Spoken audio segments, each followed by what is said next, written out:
पिछले वीडियो में हमने इनफॉर्मल मीनिंग पढ़ा था कि फंक्शन एक्चुअल में होता क्या है। ओके, अब हम मैथमेटिकल फॉर्म देखने जा रहे हैं। तो इस मैथमेटिकल डेफिनेशन को पढ़ने से पहले इस वीडियो में हम एक सिंपल एग्जांपल लेते हैं जिससे हम इस डेफिनेशन तक पहुंच पाएँ कि एक्चुअल में ये डेफिनेशन कहती क्या है। ओके, तो जैसे सपोज कीजिए कि मैंने दो सेट यहाँ पे लिए हैं, इसको ध्यान से देखिए। इंटरेस्टिंग ये एग्जांपल है ना। ये इजीली समझ में आने वाला भी एग्जांपल है। अब जैसे मैंने पिछले वीडियो में आपको बताया था कि फंक्शन एक प्रकार का रूल होता है ना।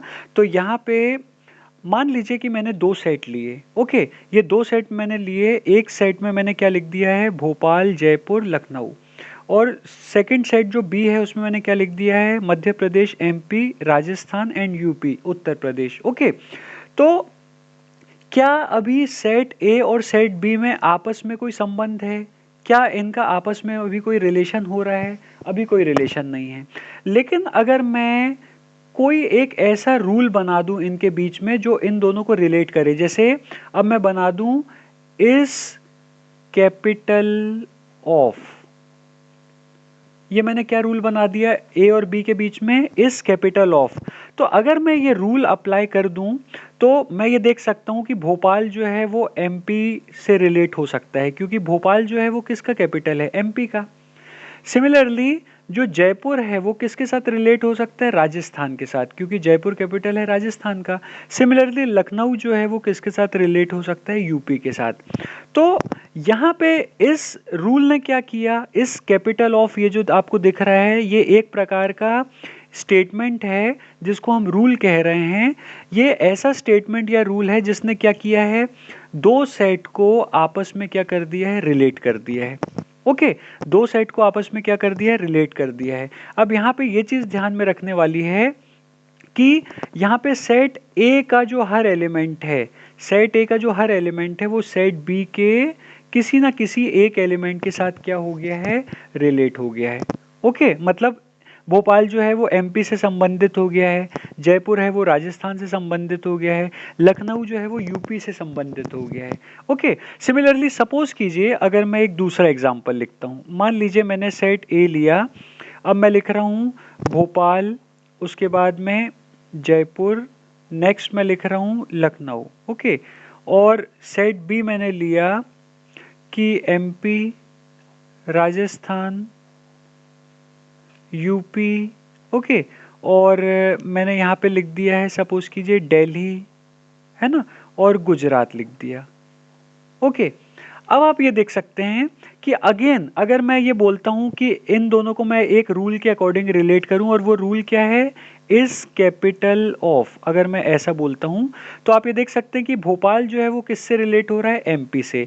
जयपुर किससे रिलेट हो रहा है, लखनऊ से। और सॉरी, जयपुर किससे रिलेट हो रहा है, राजस्थान से। और लखनऊ किससे रिलेट हो रहा है, यूपी से।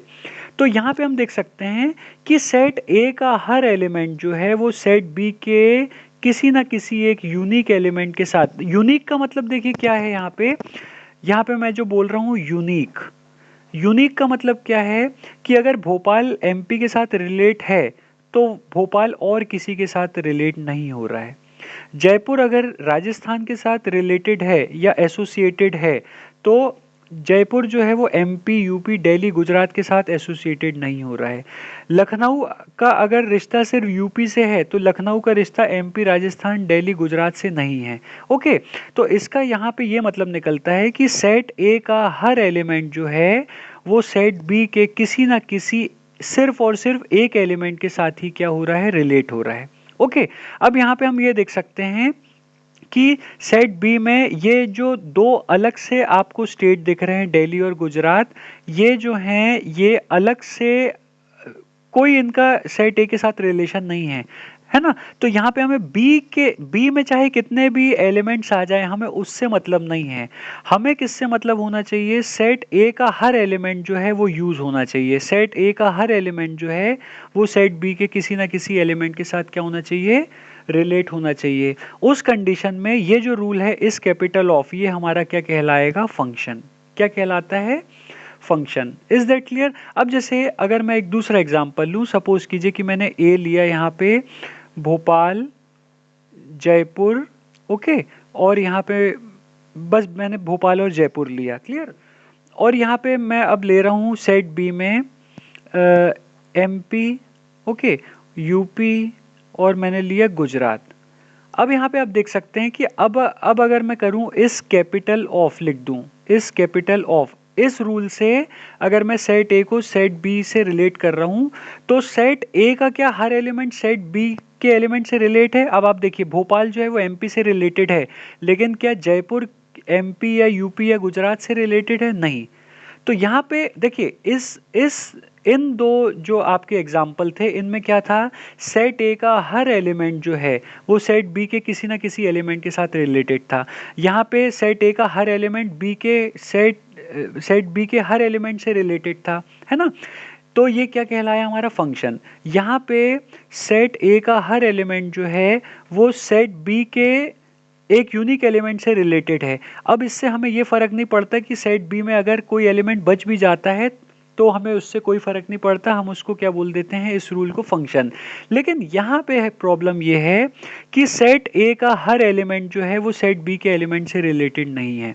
यहाँ पे आप देख सकते हैं कि जयपुर जो है वो किसी भी एलिमेंट के साथ रिलेटेड नहीं है, ना एमपी से, ना यूपी से, ना गुजरात से रिलेटेड है। इसीलिए ये हमारा रूल जो है वो फंक्शन नहीं कहलाएगा इस कंडीशन में। ओके, सेट ए के हर एलिमेंट जो है वो क्या होना चाहिए, सेट बी के किसी ना किसी एक एलिमेंट से क्या होने चाहिए, रिलेट होने चाहिए, एसोसिएट होने चाहिए। ओके, तो हमने यहाँ पे आपको अभी एग्जांपल बताया है कि फंक्शन एक्चुअल में होता क्या है, आपको एक बेसिक आइडिया दिया है। नेक्स्ट वीडियो में अच्छे से फंक्शन के बारे में जानेंगे कि फंक्शन का एक्चुअल में मैथमेटिकल मतलब क्या होता है। Thank you.